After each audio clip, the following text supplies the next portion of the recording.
Stay on. Oh, there. Okay. Good morning, everyone. Thank you to every single one of you who are here today. We are here today to receive status updates from the Public Assistance Office regarding projects and reimbursements related to Typhoon Mangkhut and U2. Today is July 6, 2022, and we have Mr. Patrick Guerrero here from the Public Assistance Office. This is an informal meeting, and so there is no agenda and a quorum is not needed.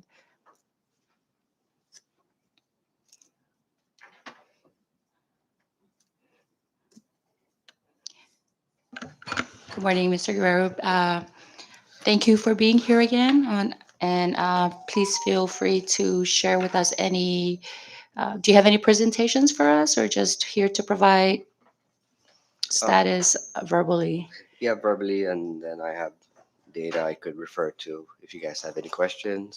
Okay. And then I'll be more than happy to provide after this meeting additional information or a summary of information if you so request. Okay, great. Yeah. And before we get started, I would like to acknowledge the presence of our representatives in the chamber today. To my far left, we have Representative Christina Marie Sablon, who is our chairwoman for Health and Welfare. To her right, we have Representative Leila Staffler, chairwoman for Education. I'm Karina McGovney. I'm the vice chair for Ways and Means. I do apologize, the chairman for Ways and Means, Donald Magnolia, is unable to join us today, but I'll be here to facilitate on his behalf. To my far right, we have Representative Denita Yangtamai. She is our chairwoman for Commerce and Tourism and also Cannabis. To her left, we have Representative Vicente Camacho, who is the chairman for FAA. And then we have our legal counsel, Mr. Brendan Lade, and our fiscal analyst, Mr. TG Rabago. For our IT, we have Mr. Delbert Camacho. So with that, I'm so sorry, Rep. Lizama. To my farthest right, we have Representative Richard Lizama, who is our chairman for PUTC. My apologies, Rep. With that, Mr. Guerrero, you may have the floor. Thank you. All right. Good morning, Vice Chair, other reps and chairs of other committees. Always a pleasure to be here to answer any questions you may have in regards to disaster response or recovery and/or recovery. And just give you a brief summary, and then I'll take questions as I'm more prepared to hopefully answer most of your inquiries. We still have we currently have four open disasters dating back to 2015 Sodalor, um, and then the two disasters that you mentioned, which will probably be uh, most of the focus will be on Mankat and U2, and then our ongoing disaster response for COVID-19. Um, Solar, yes, 2015, so 7 years ago. We still have a couple of projects to close out there. Not much, but we should be closing this disaster, we hope, before the end of this year. And that'll be uh, right around the average. It takes states and territories to close a disaster about 7 to 8 years. Um, of course, if you go to Southeast United States, they're still talking about Sandy and Katrina, as those were very large events. Um, you two might take us around that timeline just because it was a very large event for us as well. But most of the work we're focusing on these days are those two disasters, Mankut and U2. Um, Combined, we've been awarded $308 million for those two disasters. Mankut, of course, was a small event, $6.7 million. The 302 balance was awarded via U2 declaration. COVID-19, so far we've been awarded $40.8 million. There's still about 22.5 million pending obligation we hope to receive in the next 30 days for COVID-19. And an additional 20 million pending FEMA's review. That brings it up to around 85 million, if my math is correct. Um, Overall, based on Public Assistance Office receives information from Homeland Security for reimbursements related to COVID.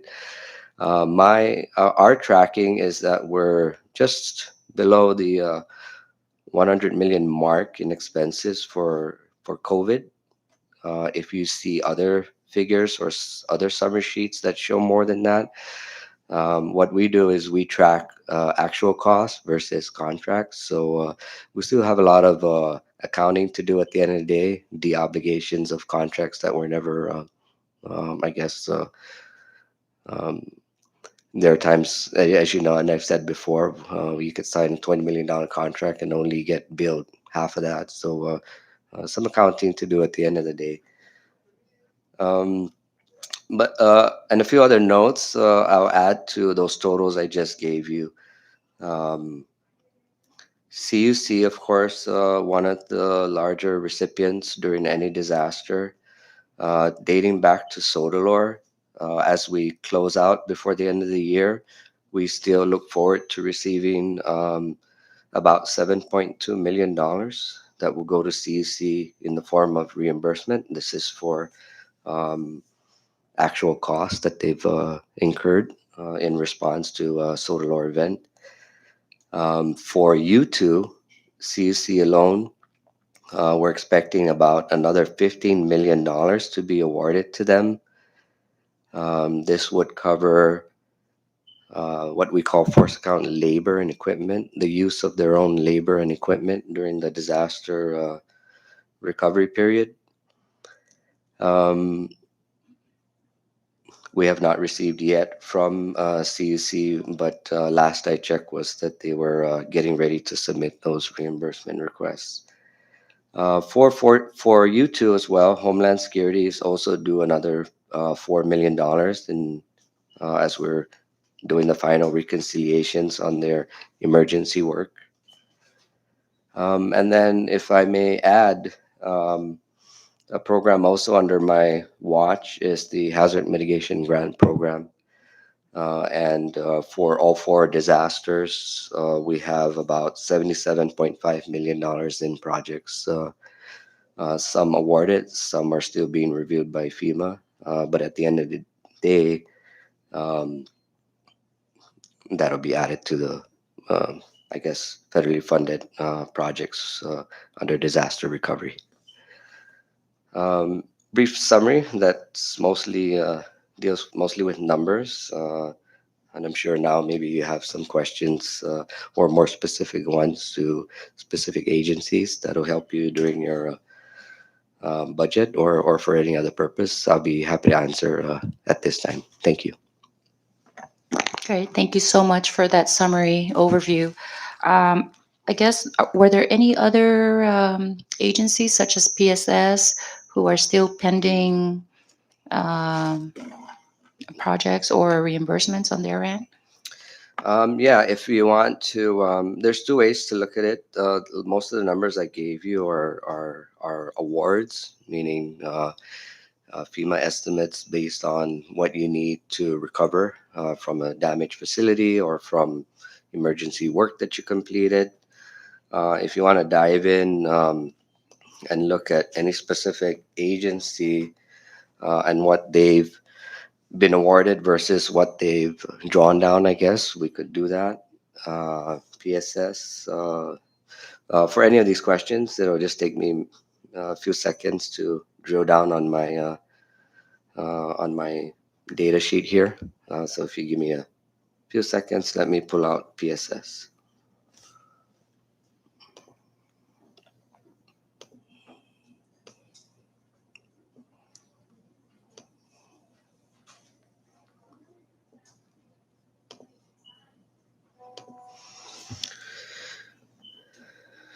PSS in total for U2 um, has been awarded $62.5 million. Um, how much has been expended or drawn down to date? is well, this I can't say expended or because we depend on PSS submitting those reimbursement requests to us. So far we've only paid just a little over 1 million to PSS. Um, but again, there's a cost share, so the actual obligated amount is 55 million, and we've only drawn down a little over $1 million. I know that they've completed significant work for some of their smaller projects, some of the smaller school repairs, and we do meet with them more than quarterly, mandatory quarterly, but we do meet with them regularly, and we do anticipate a few $1 million coming in within the next 30 to 60 days. But that's work completed. We're focusing more now on what needs to be completed. And I know the big questions would come out on some of the larger items like, say, Hopwood, WSR. Um, those projects alone account for half of the funding that's still left to be drawn. And there's a process that's ongoing, and we're working with them, whether it's A&E design or whether it's pending FEMA EHP review, things of that sort to comply with federal regulations. Uh, we're not sitting idle. We're continuing to work with them and trying to get these projects off the ground and completed. Are you able to share with us what consists of the drawdown for PSS? Like you said, they've drawn down a little bit over 1 million. Is that labor, or what are those Okay, expenses? sure.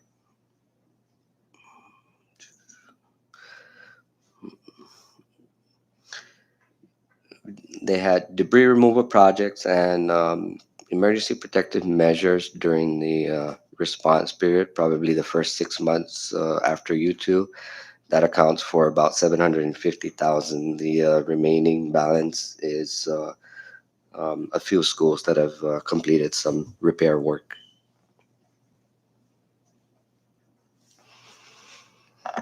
Okay, thank you for that. I now open the floor to the members to ask any questions they may have. Recognize Representative Vicente Camacho. Good morning, Mr. Guerrero. Welcome. Good morning. Just one quick question. The FEMA homes that are being built for the residents, how long is that project for? The there's home repair and there's what we call PHC, permanent home construction. Those both programs are a direct FEMA program. Um, I do get briefed as the authorized representative on the progress of those projects, but we have no involvement in those particular projects. Um, I might, before the end of this, be able to pull out from the side here the latest report on how many homes have been completed and how many homes have yet to be completed. But as long as homeowners don't pull out of the program, then it'll be ongoing until the last home is built, I guess that qualifies. I know due to some delays, not on anyone's side, but sometimes every now and then they can't get a probate completed um, to finally start construction for their home. So then they end up pulling out of the project. Unfortunately, there have been a few too that just have waited 4 years and still haven't received their new home and have pulled out also of the program. They do get some compensation, but at the end of the day, they won't get a newly constructed home. If I don't have that before the end of the session, I'll be more than happy to send it in an email. FEMA does give me monthly updates on those programs, and I can be sharing that moving forward, actually, on a regular basis if you guys want. Thank you. Absolutely, we would love Thank that. you, Chair. Thank you. Were you done, Rep Ben? Are you done? Okay. Anyone else? Oh, recognize Rep Blazama. Thank you, Vice Chair. Just a clarification. You told me you mentioned that you are in charge of the Agitus mediation program, and you the amount you have no um, estimation of to what how much you'll be receiving, sir. 77.5 million. This dates back to Sodalor and even Combined. yeah, Combined. Okay. yeah, combined. Now for CUC, you mentioned about the 15 million reimbursement labor and equipment. How do they get their um, for the labor themselves? How do they get their salary? They have been paid already. Do you have any idea, or they're just still waiting? They're still waiting for the reimbursement for them to get their payment or their salary. Do you know? Um, I would assume all these expenses have been paid out to their employees, and equipment is a tricky one. It's we there's a rate for, let's say, a bucket truck. It Mhm, says if you operate it for 8 hours in a single day, there's a rate for that per hour. mhm. That's calculated. That's the bulk of that labor. I would imagine is only $2 or $3 million that they paid out to their employees, but they would be due that reimbursement Okay. now moving forward. What they do with it at the end of the day, Mhm. uh, that's a question for them. Awesome. Yeah. Thank you. I You're yield welcome. back. Thank you. Thank you, Rep. Lizama. Anyone else? Okay, recognize Rep. Staffler. Thank you, Vice Chairwoman. And thank you, Gar, for coming here today. I would like to start with you were talking about deobligating. So I just wondered about that. Um, how common is it that funds are deobligated, like what you were describing in the beginning? Um, it's very common actually. It's not just for clarification, it's not a FEMA deobligation. It's we need to in our finance system we need to deobligate for contracts that did not um, give you an example. If we were to rent the PIC for the quarantine, and let's say we signed a $3 million contract for a period of 90 days because we assume that we might use every single room for 90 days. But if at the end of the day we only used X number of rooms and we're only billed $1 million for that time period, then we need to, in our accounting, deobligate the $2 million that we did not use. So it will show it'll be a more accurate reflection in our books on what was actually spent versus budgeted, I guess, so to speak. Okay, so it's based on the deliverables that actually happen after the fact. Correct. And you said it is pretty common. Yes. And so, like, what happens to these deobligated funds that were not? It's i- in a disaster, we assign a disaster account for the contracts that we execute. Um, I guess that's the mechanism that's used in finance. There's no um, I don't want to dig too much into finances operations with not being too familiar with how they work, the accounting at that end. But it's very common in an emergency to sign contracts for what we anticipate, the services or products. But if we don't receive all of them, then we make those adjustments at the end of the day. Okay. And so, do you have an anticipation about how much we might be deobligating, like right now? Um, for COVID, maybe. Yeah. Okay. Um, so for COVID, our office is tracking about $85 million. We've been awarded about half of that. Um, those are the most up-to-date costs that we have. But as I said, knowing and working with Homeland, on a regular basis, I know there's about maybe $15 million more to be submitted to us for reimbursement. Um, but total contracts we signed are probably upwards of 120, $30 million. So that the difference there is probably the deobligation, 25 to 30 million, I would Okay. say. Those are just rough estimates. Noted. I'm curious of, like, for example, would something like that app that they were talking about that would track people when they first came and that, originally received like a huge $1 million contract, would something like that be deobligated? And if it is that something that your office can share with us? Um, the app, I don't, I, which, The Travel Safe app that okay. was. That I know was not a contract under Homeland Security. Oh, okay. What was Yeah, that a contract under, if you know?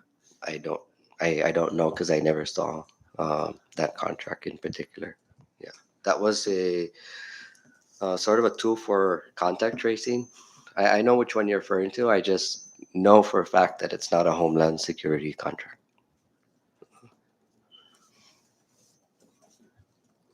Okay. Interesting.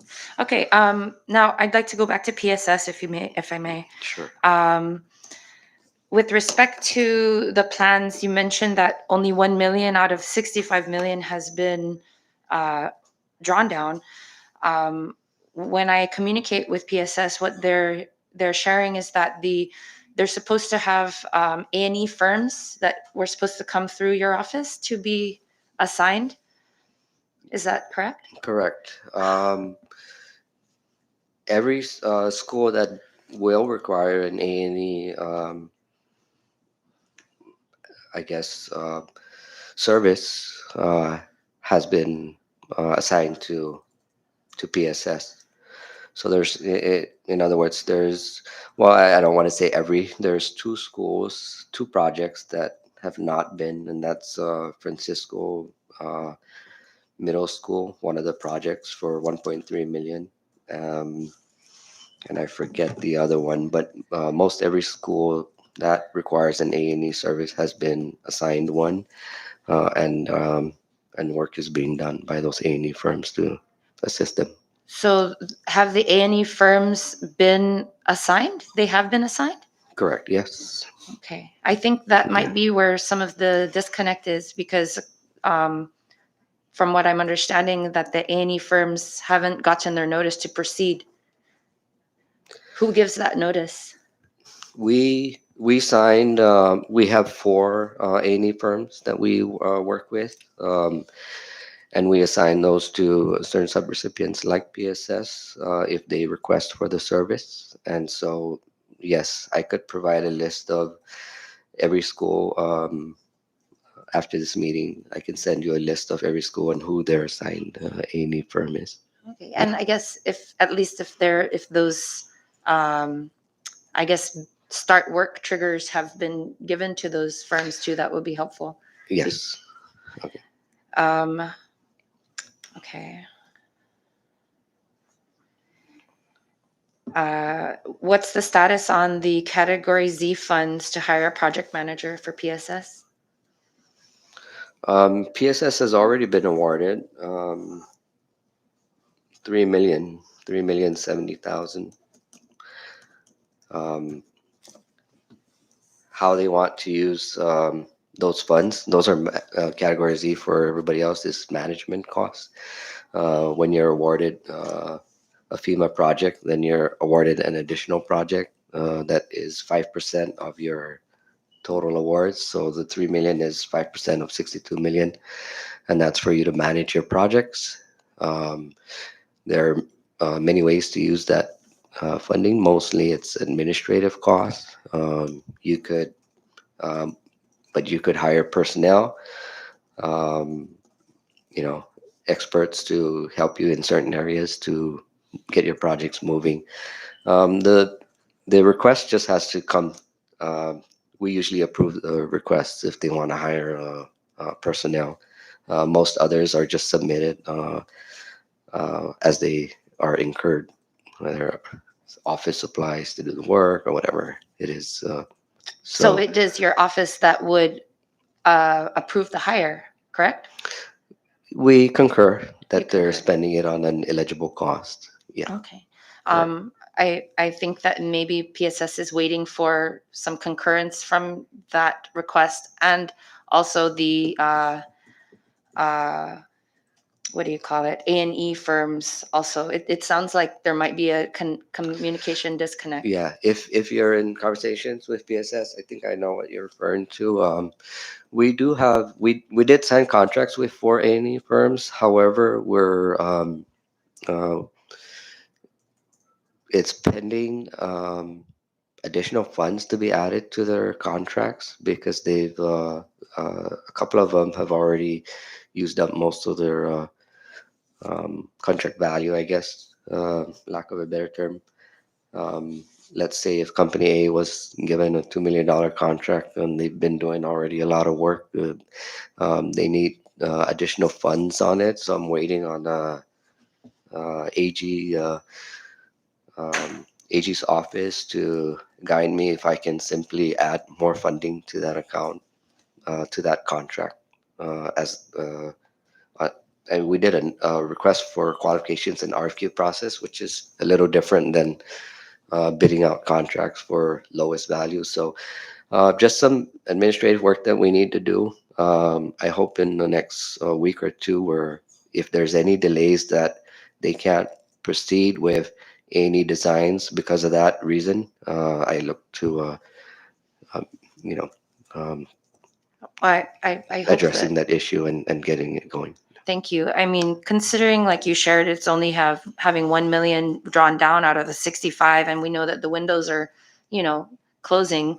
Um, the finding that logjam of where, for the process to move forward, because it sounds like PSS is waiting on approvals from another place, and if we want them to get that 65 million so that they can provide their students, all of our students, with safe, conducive places for learning that are not, broken down.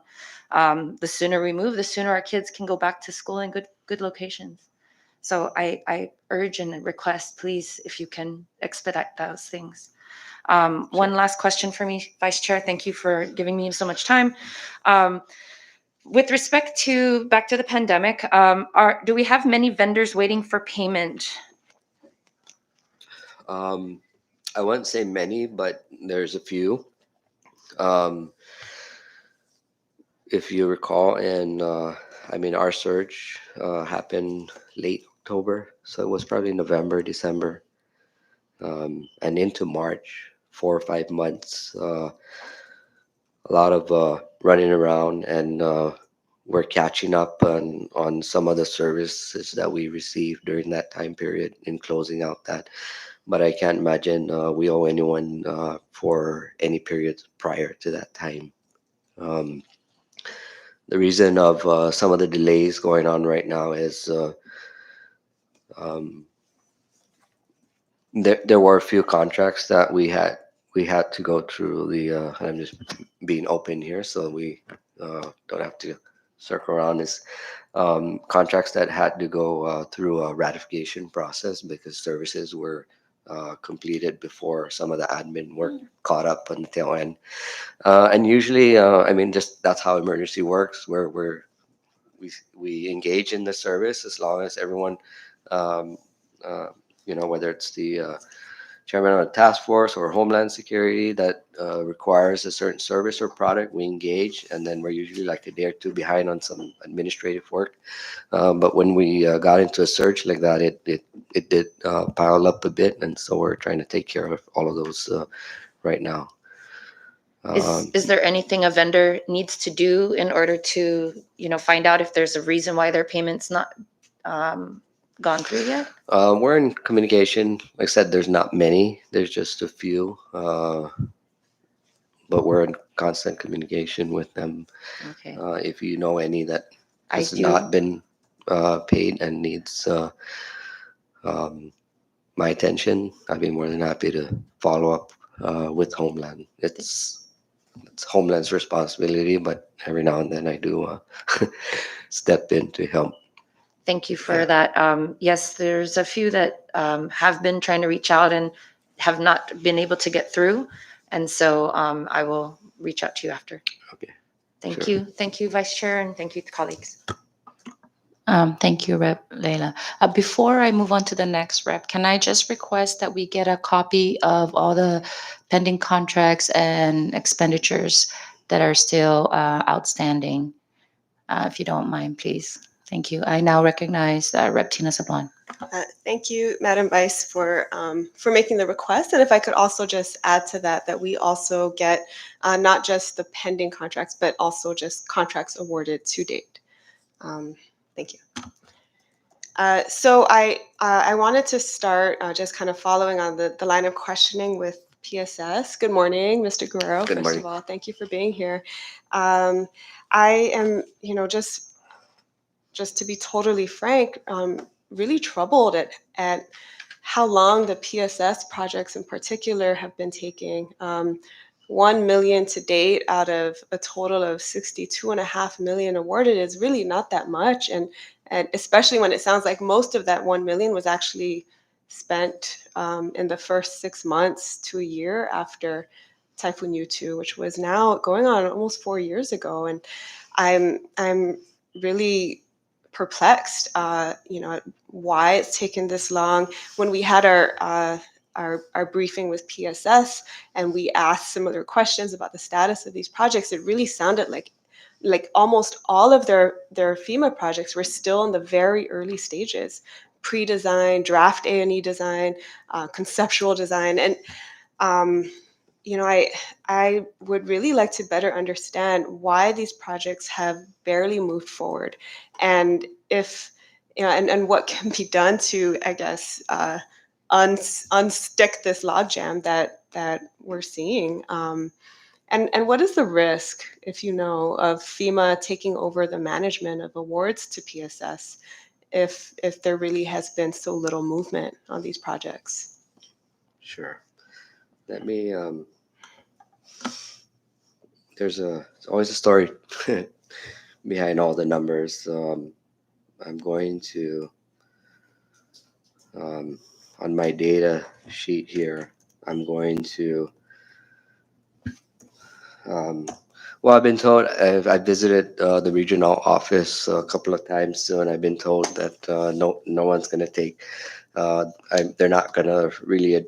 Your justification for an extension of a project should not include the COVID pandemic, and I always argue that's like, how could you not say that the world stopped for at least a year? I know it's been over 2 years, but I want to. I'm looking at my data right now, and I'm going to.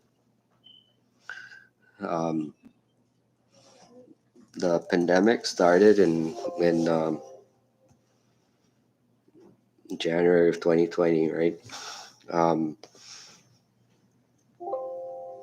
sorry.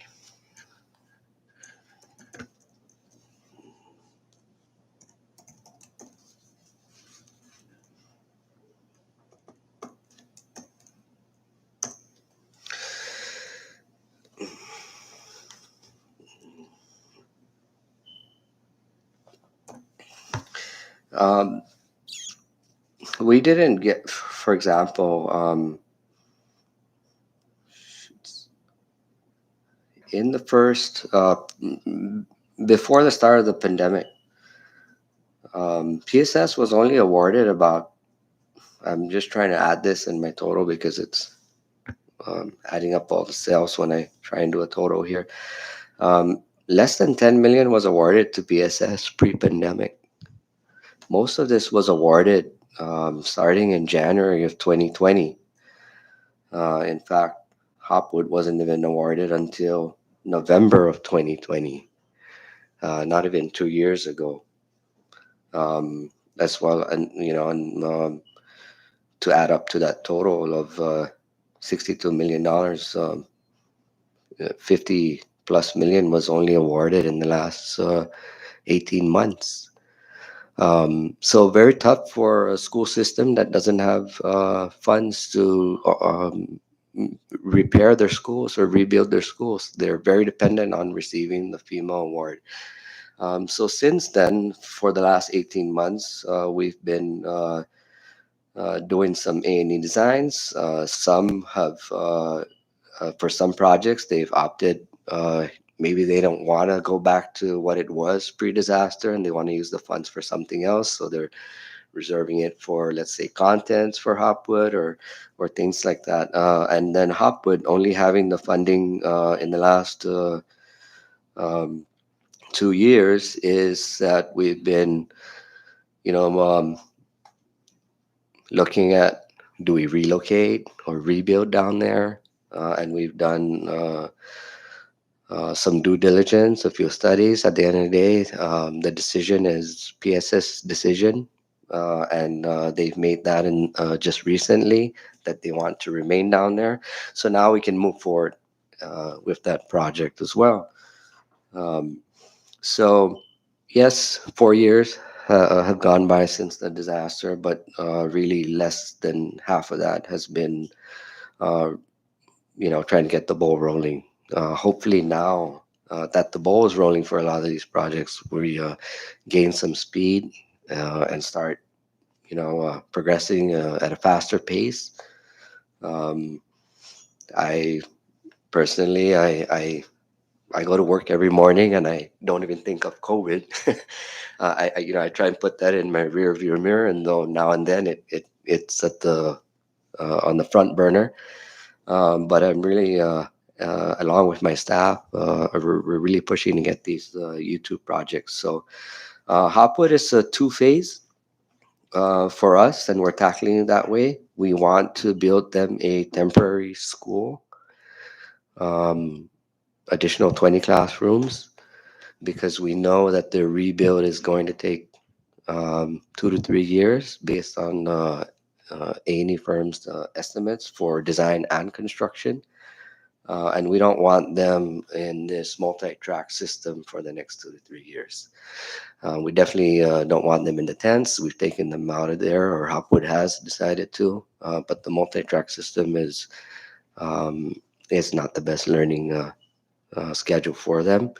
We know that, and we're looking at a temporary solution, but that could withstand typhoons And, if they came in. and that temporary school, will that also come out of is it the 428 money that they've been awarded? Um, Or is that a different source? we're actually looking at other sources Which other of source would funding. that be? I mean, I've made a request to not tap into that money. I've made a request to the Department of Finance and the Office of the Governor. Okay. Has not been identified, but we're using our own funding right now to do some design and placement of those temporary classrooms. Mhm. Yeah. Okay, thank you for that update. And then, are you also looking at some kind of temporary solution for the kids at Dalek Academy? Because they're still learning in the tents that the Hopwood students were learning in. And aren't those tents reaching the end of their lifespan? I don't think anyone ever anticipated we'd be in those tents for 4 years. I would say, I mean, there's a few nicely kept ones at NMC, Mhm. but even those are reaching its end of its life.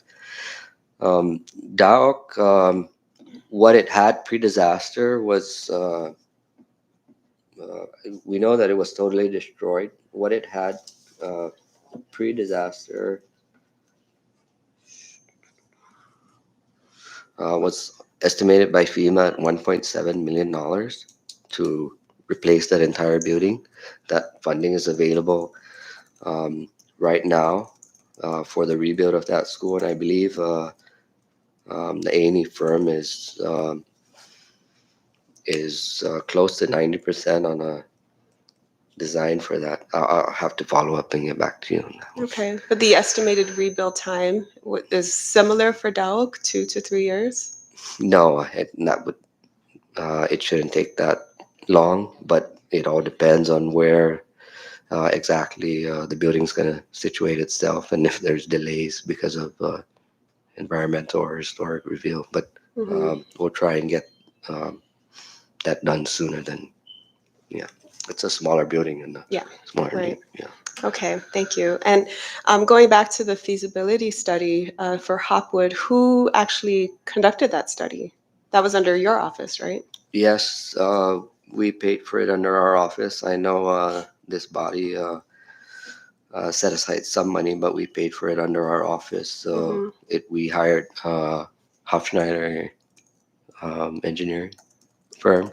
Okay. And what was the total amount for that contract? I, about $140,000. Okay. Um, okay, well, thank you for that update on PSS. Could you also give us updates on the status of projects for NMC? They're supposedly trying to have a groundbreaking later this year, but I understand that they are still waiting for their FEMA money. What's going on with that? Sure. Now, 1 second, and I'll filter them.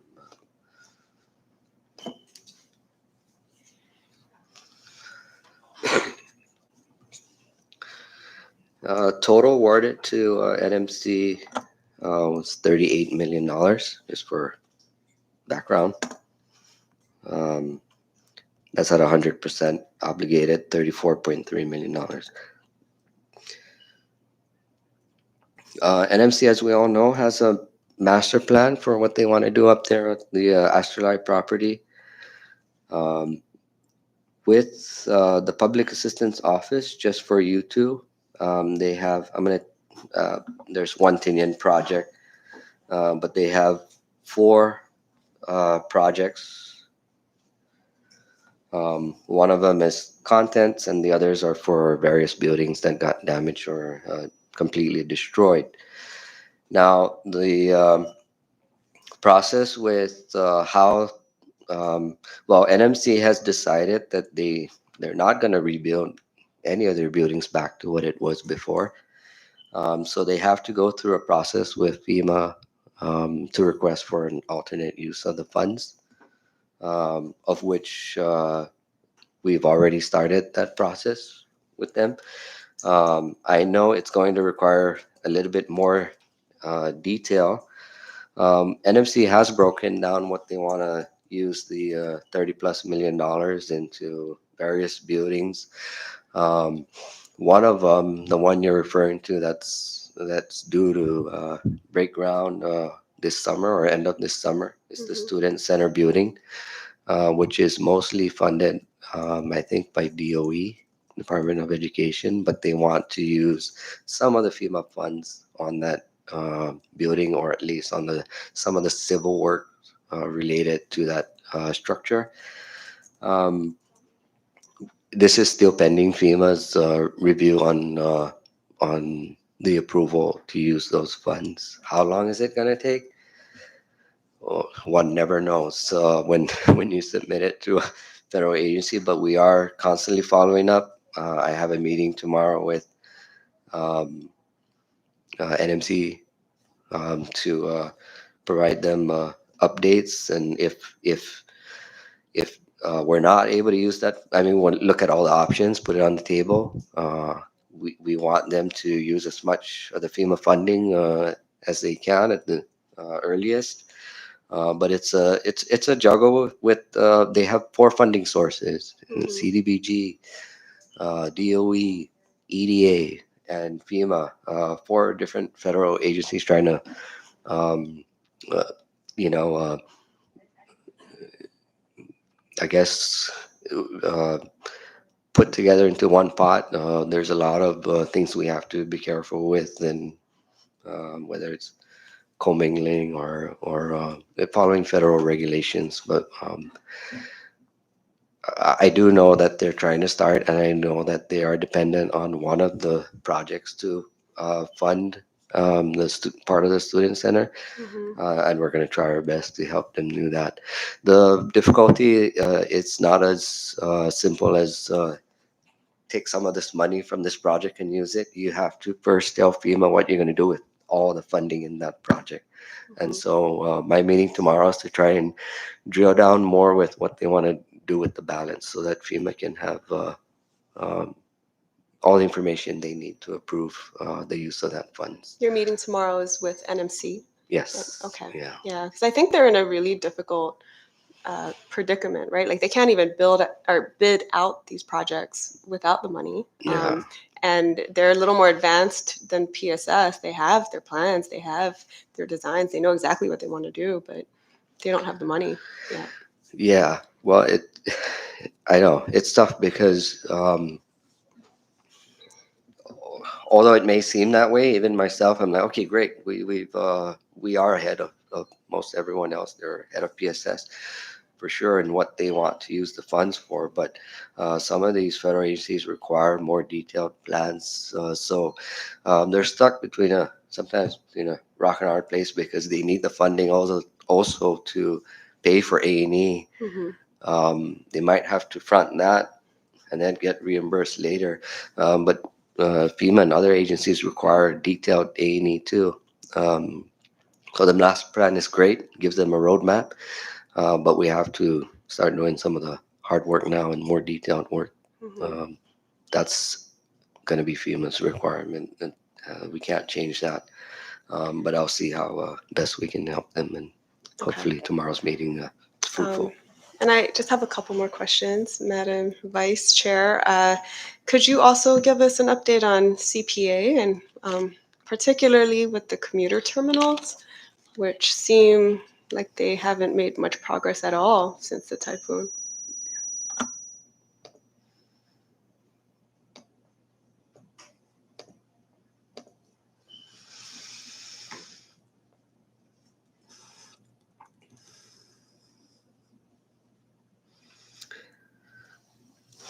Okay.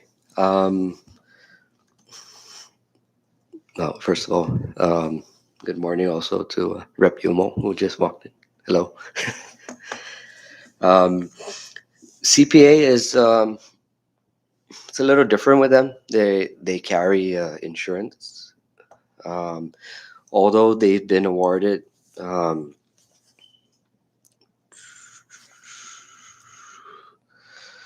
Um, okay, well, for example, FEMA total estimates for FEMA for all the damages at the mostly at the airport. Uh, Small seaport project was only 400,000. Total was 27.5 million, but after looking at insurance documents, we're only FEMA's only estimating um, that will pay out CPA 7.7 million. Um, so they've received some insurance proceeds.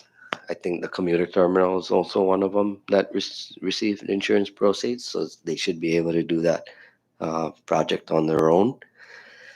Now, uh, what the public assistance program does is if you carry insurance, but if the cost to rebuild exceeds your insurance proceeds, then FEMA could, I guess, reimburse you for um, anything over what you received in your claims. So um, with CPA, we don't get involved. We kind of wait for them to complete all the work. Then we kind of look at their documents at the end of the day and see what's due to them in the form of a reimbursement. Okay, so for Yeah. the commuter terminals, you haven't actually received any requests from CPA for reimbursement. No. Okay. Commuter terminal is, um, here's an example. We estimated it at $2 million, but insurance reductions of $1.7 million. So at the end of the day, um, balance of $345,000. Whether we reimburse that or not is we have to wait until all documents are submitted to us. Yeah. Okay. Thank you for that update. And then moving on to CUC, does your office track typhoon related overtime for CUC? I don't I don't think we track it that detail. Um, but what is covered is most of the times only overtime. Regular time is usually not covered Mhm. because if there was no disaster, then they'd be working anyways. But the extra time, um, extra cost is usually what's covered under our program. So Okay. at the end of the day, whatever they submit, I guess, could be information to share later on Yeah. what that cost actually is. Well, what has CUC submitted for typhoon-related overtime for you two? For you two, to my knowledge, they have not submitted any costs related to overtime. Really? Why not? Um, we've asked that same question, I guess. I know um, it's a lot of um, digging through payrolls. They have submitted some for us to review, but we would return it. I know that we returned back once and said this has to be presented in a different way for us to reimburse. And a lot of it I know is tied to, like I said, the equipment too. Hmm. So they're making sure that whatever they're claiming for labor is matching to with what they're claiming for equipment. And if we just haven't received official request for reimbursement yet, a I significant see. amount at least. And what about for Sodelor? Have you received requests for reimbursement for Sodelor overtime? Yes, What does that look like?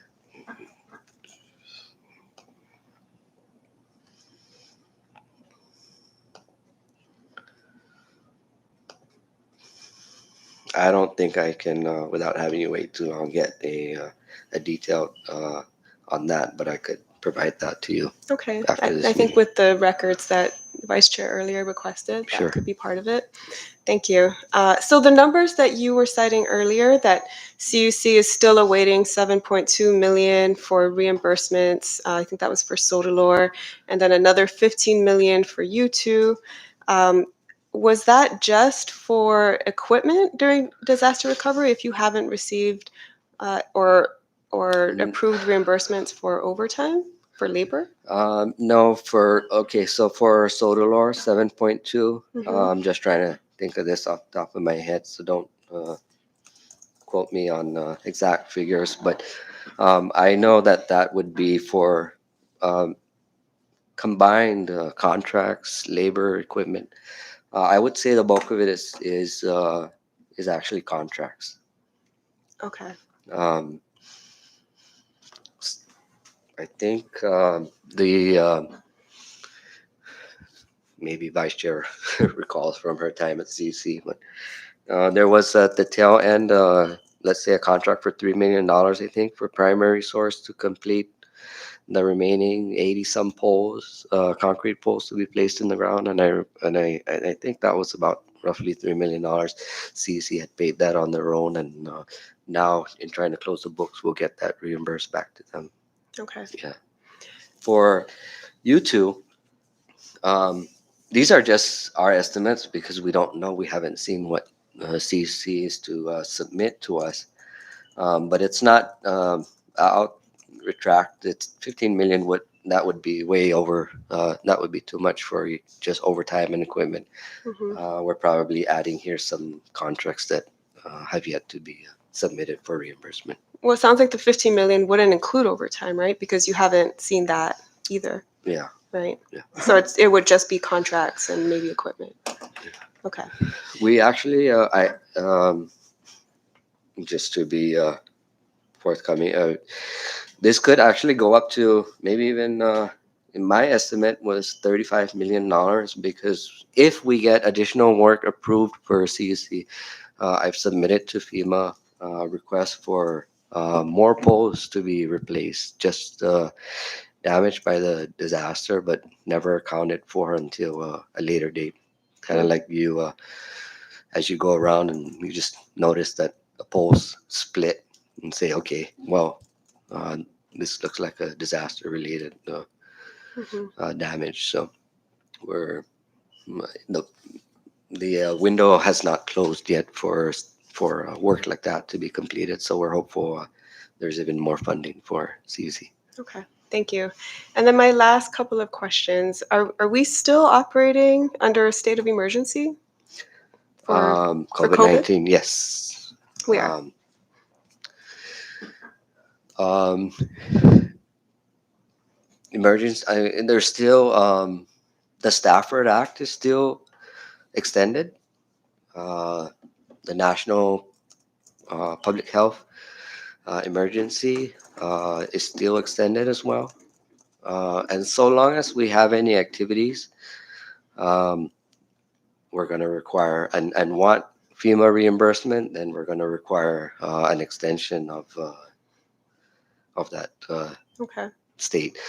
37 states have rescinded theirs. Some of them regret. One of them has, one or two have reinstated it as they got through a most recent surge again. But it's safer to stay in it than not. Now, you can be specific about what's covered. I think it's good practice to do that, not just leave everything for the open. But the way we see it with our vulnerability and how difficult it is to get resources sometimes, that we have to have that sort of in our back pocket. Yeah, but we haven't seen any updates from the governor's declarations. It's funny because I asked, I was out for a few weeks on a personal leave, and when I returned, I had asked if that was renewed, just to Mhm. make sure. I Okay. usually don't, but and I'm going to follow up today. Thanks for reminding me. But we should have renewed that, Okay. and Thank considering you. Yeah.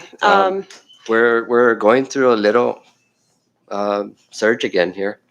Mhm. Uh, Everyone, I mean, probably knows someone that has had it in the last few weeks. Not everything's being reported because a lot of people are sometimes comfortable in doing a home test and just staying home. Mhm. But the hospitalizations show. Um, I mean, at our peak, when we were getting hundreds of cases a day, we'd have 4 or 5 hospitalizations, and as high as 12 at one time.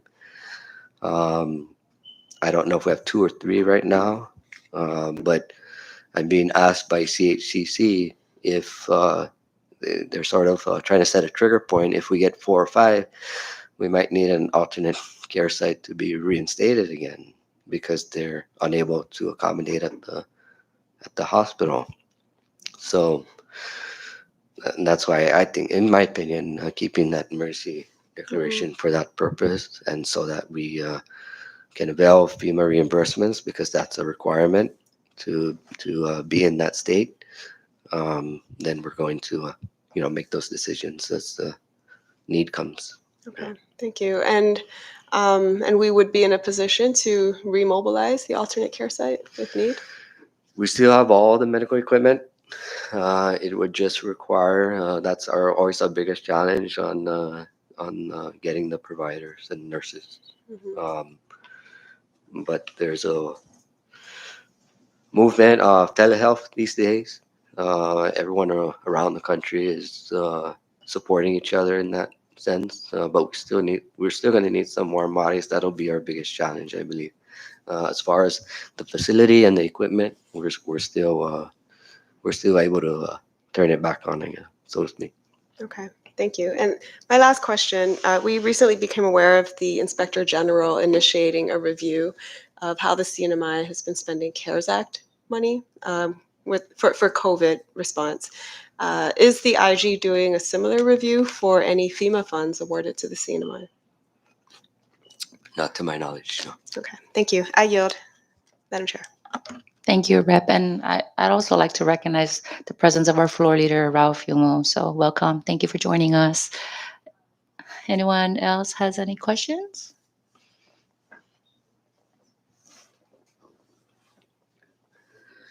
Yeah, you're still round one. Yeah. I recognize our floor leader. Thank you, Madam Chair. Uh, Good morning, Gar.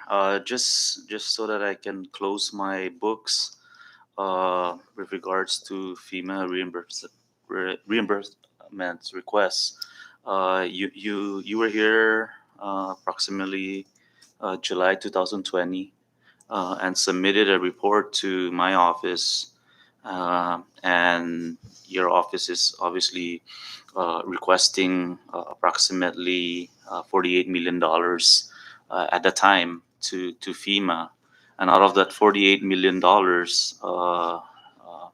submitted to FEMA for reimbursement, I would like your office to update the body here as far as the amount that was reimbursed at that time period.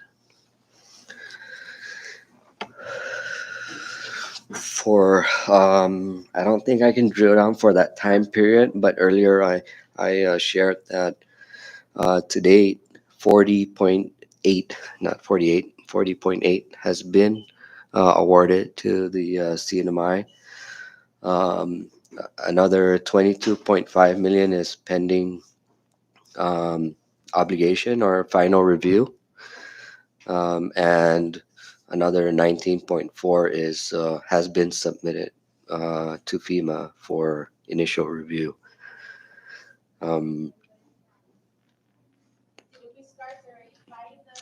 Again, I can't just focus on that earlier time period, but if it clarifies at the time, that's probably what we had um, anticipated and signed as of that date. Earlier, we also talked about the obligations in our finance system that would have reduced some of that amount. Um, if it's July early on, that probably included the larger quarantine contracts, of which since then have also been reduced. So the data that I just gave you is the latest information. Um, Thank you for that. And just so that we're clear, I mean it's hard, because it's been almost 2 years now. And majority at the time was the hotels reimbursement. Uh, can you say for the record the hotels was actually reimbursed by FEMA? Uh, not in uh, Not in its entirety. Um, and I think before too, I went on record to explain that was that the initial contracts we signed were in anticipation. We needed all these rooms, and we're stuck for a certain time period in paying for um, almost a total contract. After that, moving forward, we got more guidance from FEMA, and instead of renting the entire hotels, we started just renting the rooms that we would actually use. So Okay. um, And then last question. Um, to date, maybe I missed it. The amount submitted to your office since the time the pandemic started. What we're looking at over 100 million. so that's um, the three figures that I gave earlier: 40.8, Total requests to your office 22.5, and then 19.4. Total request to my office is 82.7 million. as of today. Yes. And then the reimbursement as of today is 40.8. 40.8. Yeah. And of the I guess the balance or the difference, majority was de-obligated. Does that mean the CNMI has to uh, bear the cost of that amount? Um, there is a cost that we are not going to recover via the FEMA Public Assistance Program, but it's not.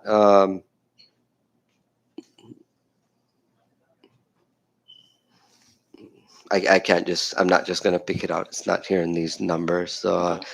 This 82.7 is a total cost we feel is reimbursable by FEMA. That's why we've submitted it to FEMA. Um, there's we've signed contracts in excess of $100 million, and the obligation, I say, and on our end, in our finance system, um, it's very rare we get obligated funding from FEMA and then get de-obligated by FEMA. When I say the obligation, I'm referring to contracts here that we don't maximize the full up to amounts. What Yeah. about contracts that were, obligated by uh, HSAM?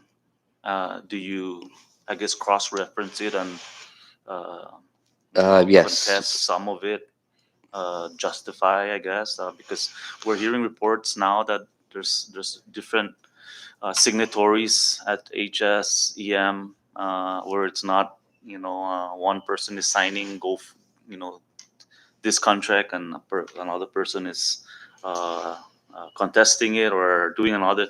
So is there issues with that, and is that why we're de-obligating stuff, because we're finding those type of contracts? No. Not to my knowledge. The obligations are really for the purpose of showing what the actual expenditure is at the end of the day. It's Okay. just It's not FEMA saying this is not uh, allowed, or no, okay. but we do. Where our office, I mean, we don't hold back on submitting what we can to FEMA of what we have. It every now and then we do get kickback and say this is not eligible under this activity or, and they're usually um, smaller items. I'll give you. I mean, that's a simple example is Homeland takes one of their vehicles and goes and gets it repaired at an auto shop because it's time for. I mean, not just regular service. Maybe it broke down in the use in the course of the last couple of years. Um, it's That's not a reimbursable expense. For example, FEMA would reimburse you on the use of the vehicle on a daily basis, not to, and that usually covers repair and maintenance already Okay. built into that rate. So there's a lot of that we ourselves in our office kick back to Homeland, say this is not going to be reimbursable. Some of it fall through the cracks. They get to FEMA, and then FEMA does come back, say we're going to reduce your request by Right. X Okay. amount. Yeah, Thank you, yeah, Gar. I guess, just so I can close this report you gave me, maybe, if not, the chairwoman has request to submit the updated one, so we can, sure. go for it, look at it and see what, and the members be updated with it. Thank you. Thank you, Okay. Chair. Thank you, floor leader. Anyone else? Rep Yangtimai, did you have any questions? No? I do have a few questions of my own, if you don't mind, Sure. Mr. Guerrero. So can we go to COVID contracts? Um, During our budget hearing with Department of Corrections, and although we didn't bring in Homeland Security, we did speak with them some time ago. And the one um, contract that we were requesting for a copy of, which is JOGO. Both agencies have told us that they do not have a copy of that contract because it's still in the works with the Public Assistance Office. Can you give us an update of of the status of those contracts? Yeah. Well, uh, with the reference to the Public Assistance Office, we don't actually sign these contracts. So I think that was, I recall back when I first heard that, um, what they probably were referring to is that they would seek reimbursement under the Public Assistance Program. As far as a contract for um, any particular vendor, if there's none right now, and but we know of service that was, delivered or product. That's probably one of the few contracts that are in that ratification process right now. Um, I don't have a latest list of every contract or an up-to-date one on what has been processed, and especially in the last 30 days alone. So I would have to get back to you on that. Um, but that particular contract you mentioned is one of the ratification contracts. So, to your knowledge, to date, there's no contract for Jogo. To my knowledge, yeah, Okay. yeah. I think it's part of the batch of that's going through the AG's office for ratification. Okay. Yeah. Right. Or procurement. Sorry. Thank you for that clarification. Can we talk about the FEMA housing construction? What is the total number of FEMA housing construction submitted and completed with your office? And how many has been completed to date?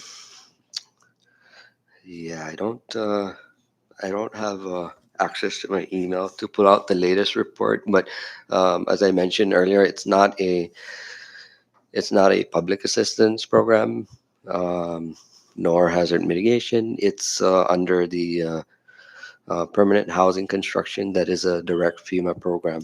I would have to send that information over to you when I pull it up, but be more than happy to. It'll show you how many have applied for permanent housing construction, how many have been completed. It'll show you at what stage. I think there's a breakdown into whether they're in permitting stage or construction has started.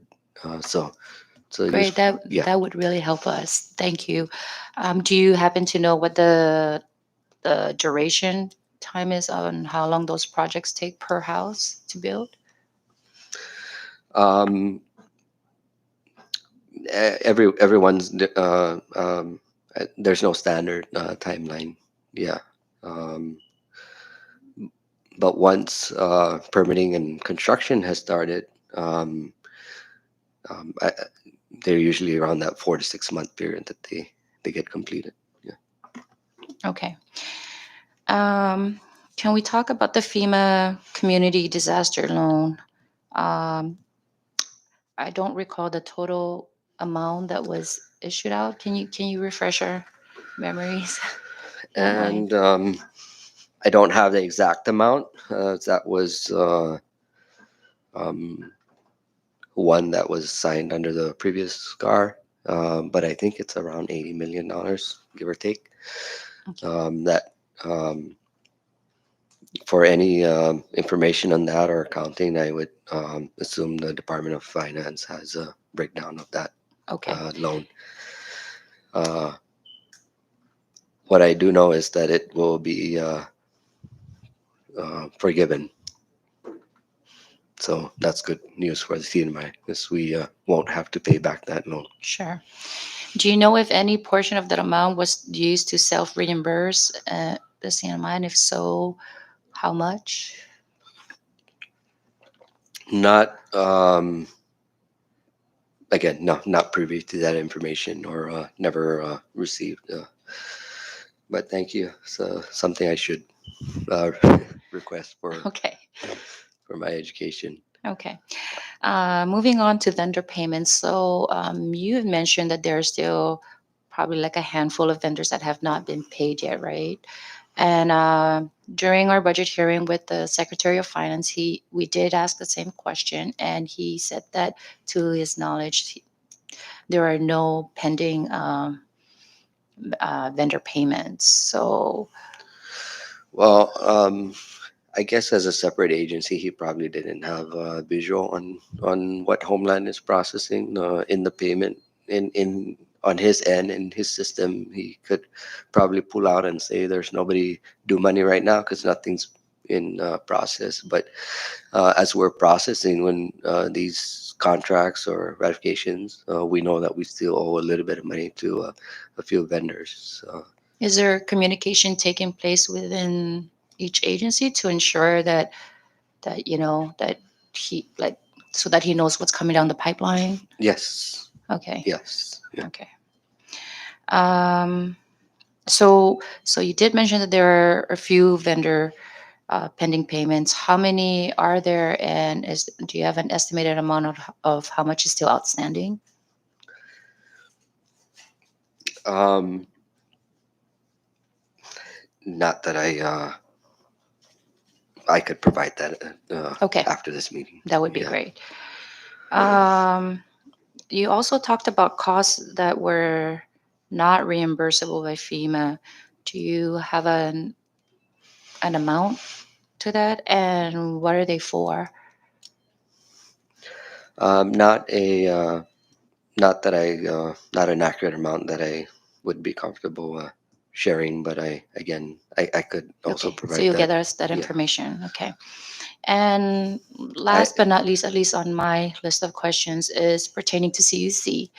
So, as you are aware, I was acting CFO right after Typhoon U2, and I vividly remember submitting, or the the executive director did approve overtime for payroll to retrieve and make copies of all the documents for overtime related. Um, Costs. And so I do vividly remember submitting to your office those records. And I believe, if I'm not mistaken, we did receive a portion of that reimbursement. However, there's a discrepancy with the the overtime because CUC paid out 2.5 overtime. And when FEMA reviewed and your office reviewed our CUC's policies, it was never, I guess the 2.5 was not in in CUC's policy. Therefore, they only paid up to what the policy had allowed. And so the rest were sort of like rejected. So I just kind of want to go back to what you say when you say CUC didn't submit, because we were not we, CUC did submit. And I'm just assuming that maybe the balance of that portion was never resubmitted because there was no policy to substantiate or validate the authority for for CEC to get the additional reimbursement. So I Right. just wanted to clarify that. Right. Okay. Well, thank you. Yeah, And yes, I do recall now. But there is still bulk, right? sure. That needs to be submitted. And I guess going back to you too, right? There's $50 million in reimbursements that's still outstanding, and you said that that is related to forced account labor. So that's labor associated with the use of the of CUC's equipment, correct? If I recall correctly, Yeah. that's what forced labor account is. And so the overtime, I mean, I believe CUC submitted every single overtime reimbursement record for the period. I think the first 2 or 3 months after the typhoon, right? And I believe that was all reimbursed by FEMA, with the exception of the additional Yeah. uh, Okay. 1 hour. Yes. So, and then what about the indirect administrative cost? Um, I think there's where do those? I know it's is it 5% or 15%? If I'm not 5%. 5%. And so those administrative costs, where does it go? Does it go back to the agency, or does it go to your office? I mean, where does it go? Well, it's an estimate, Right. and so um, you can only claim up to 5%. But if you only claim, you know, equivalent of 1%, whatever, that's all you're going Sure. to get at the end of the day, whatever you use. So it's not additional funds granted to the agency. It's only based on what you submit for reimbursement. So, are we still on CEC, for example? Are we still? uh, they do have considering they have a significant amount awarded to them. Um, they did get $3.6 million in management costs awarded to them as well. Okay. Great. Thank you for I, that.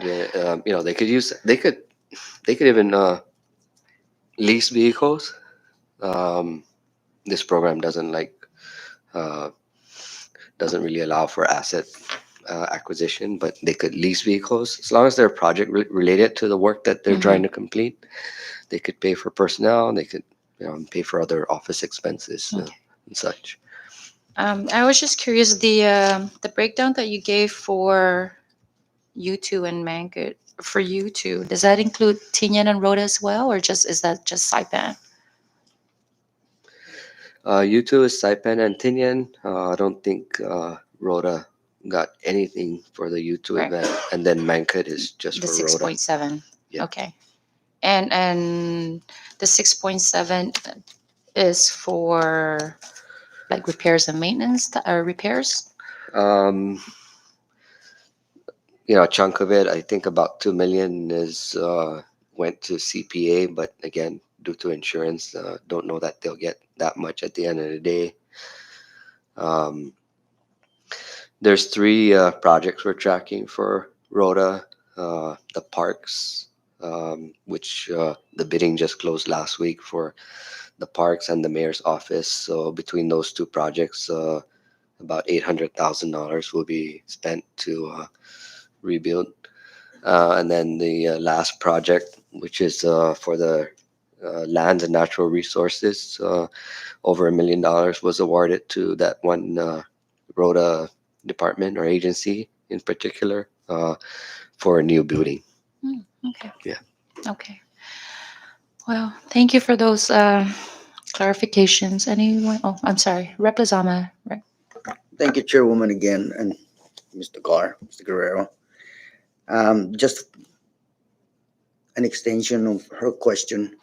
Can you provide me, because my understanding is that you don't have any claims from CUC for overtime, but when our director came in, and said it was some claim. So can you provide me the breakdown for each, if you can, each island, like Mango for Rhoda, and Tinian and Saipan are you do, right? Can you give me the breakdown of overtime claims for that um events during the Typhoon U2 or after Typhoon U2? I need to be sure that because the claim that the overtime was not included, and you said that earlier. So would you provide me the breakdown if you can, please? Just for CUC, or we're For talking COC, I'm okay. only talking for COC. Yeah. Thank you. Okay. Yeah, and Vice Chair, if I may, you know, I stand corrected on the some of the claims submitted. I think what we're tracking and looking for additional is because we feel there could be significant amounts due from CEC for work even after that emergency period. The ongoing work is still covered as part of the recovery for the response during your time there. We did receive a lot of those mostly overtime requests, but as the work continues even to this day, if every now and then a pole is switched out and it's still under this project, we could still look to. I mean, we still anticipate receiving a reimbursement request for that work. Yeah, but I'll provide that to. Yeah, thank you. Thank Thank you, you, Rep. Madam Chair. I recognize Rep. Yang Timai. Thank you, Vice. Good morning, Gar. Um, I keep hearing FEMA homes and working on island. What about um does the government, federal government, provide money for like lighthouses for that was destroyed by U2? Um, if it was if it's a property of the CNMI government or an eligible nonprofit agency, those that qualify under the public assistance program, then it could have been a claim made. Um, is there one in particular that you're Yes, the one off of uh, fishing base. okay? Yeah, I think that's the only one right now. But Yeah. I heard that there's like a plan to do something there to reconstruct or something. But Is it happening anytime soon? Some Uh, fishermen are asking for it. That's why. yeah, I'm not aware of any under our program that received, uh, I guess, project funding for that. So unfortunately, not under a program, not at this time. Um, not aware of any. Yeah. Is it seen by government owned, or could it be a agency or Coast Guard? I don't know. I Not too I sure. I called Fish and Wildlife, boating safety, and Homeland, and none of them claim ownership to it. And I'm thinking to contact the Coast Guard because they are in charge of the lighthouses, no? Yeah. Um, but then someone told me last night that Homeland Security is working on a plan for to renovate that area, even dredge it or something. Do you know anything about that, or should I call Homeland Security again? Yeah. Not to They my probably put it under the table because not to my knowledge. Homeland Security did get a project, but it was communications tower at Topochao. I don't think it included any lighthouse down there, but I can double check and get back to you if it's in our office or not. Yeah, not that I'm aware of. So apologize. okay, thank you. Yeah. Thank you. I yield. Thank you, Rep. I'll call the Coast Yan Guard. Jumoy. I recognize Rep Camacho. Thank you, Chair. Question. I know that FEMA has these mitigation projects to build generators around the water tanks or the water pumps. How far are we with that? And what are the conditions in order for them to actually, put those up? Yeah. Um, we've made actually significant progress in that. I know that's you're referring to a solar mitigation project, which is from 7 years ago. Um, some of them got stuck for a few years in environmental review just because of their new constructions in some of these remote areas, the water wells. But I've seen most of the projects go through to completion. Right now, we have a period of performance end date that just passed on June 30.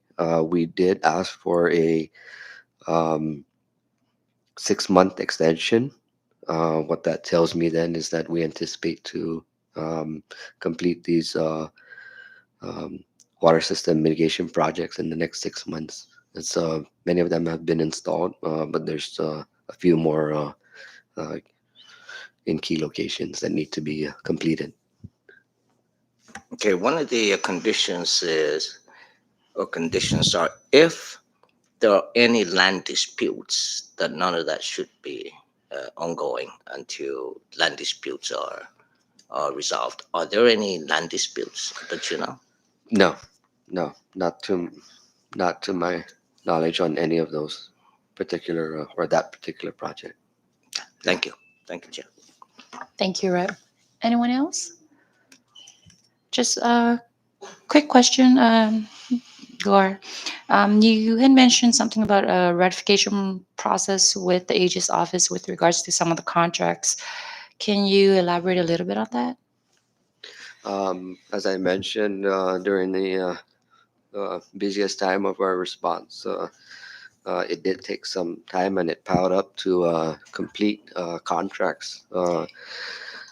Um, so, um, so the AG resorted to advising Homeland Security to go through the ratification process instead, because some of these were actually, let's say, a service was rendered for a couple of weeks, and then 30 days later, you're trying to catch up and get them paid, and you have to do appeal or contract Mhm. now for that service.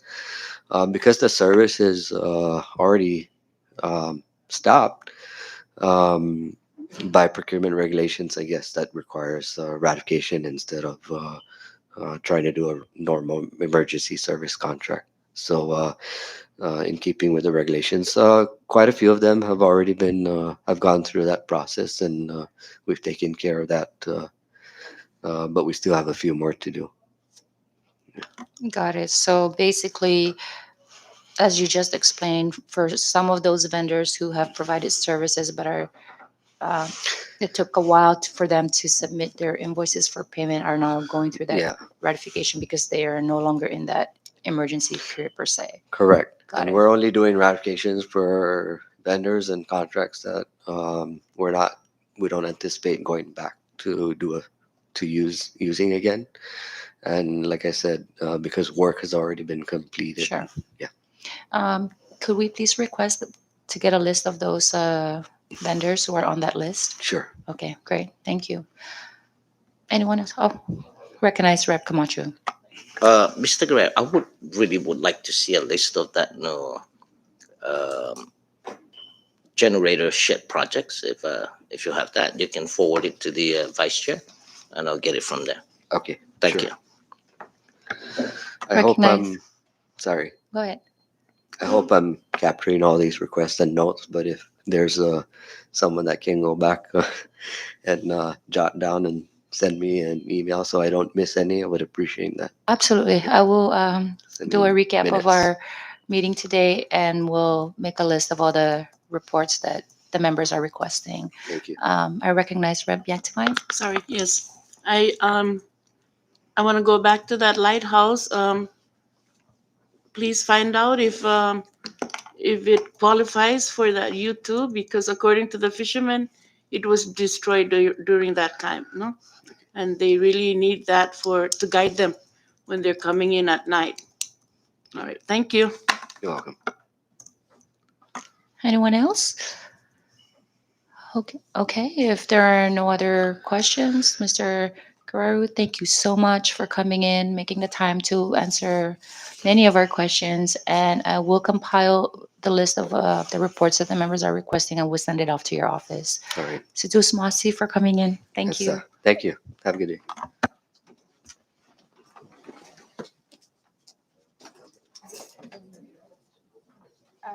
Maybe just I have to say we're like on recess for like 5 minutes. Brendan, do I need to say we're in recess for like a few minutes? Do I need? No, I mean like we're pretty much done, but do I need to come back and recap or something? Okay. Okay.